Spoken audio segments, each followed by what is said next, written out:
Шефот на кабинетот на Дуја Артан Груби вчера во емисијата Топ тема на телевизија Телма потенцираше дека тоа што било разговарано и договарано со ВМРО ДПМН не ги задоволувало апетитите на албанците и не водело кон реализација на барањата на тиранската платформа. Ние сме разговарале со ВМРО ДПМН околу сите отворени прашања кои што денеска се дебатираат и во собранието и во јавноста. Така наречената платформа. Дали имаше согласност од ВМРО ДПМН? Од првата до последната точка. Тоа што го разговаравме со ВМРО ДПМН на многу неконвенцијални преговори, затоа што немавме ни типични преговори. Се сеќавате, господинот Груевски го доби мандатот и ние 10 дена немавме ниту еден состанок. Првиот состанок кој што го имавме истовремено и со господинот Груевски, и после тоа го имавме и со господинот Заев.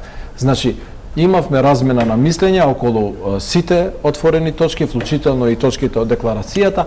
Тоа што успеавме некако да дојдеме до некаков заеднички, да кажеме, производ, ако може така да го наречам, се оцени како недоволен на 29 јануари и затоа одлучивме да го испратиме Никола Груевски во политичка пензија и ВМРО ДПМН во опозиција. Во емисијата, пратеникот на СДСМ Дамјан Манчевски потенцираше дека нема да има промена на националните символи и дека за СДСМ тоа е завршена работа, на што Груби го подсети дека за нив се уште не е. Ставот на СДСМ дека не треба да има промена на националните символи.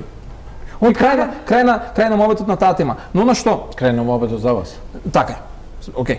Дали со овие изјави ќе се разјасни кој за што преговарал и што е прифатено, или и натаму сите овие прашања ќе останат отворени и неразјаснети.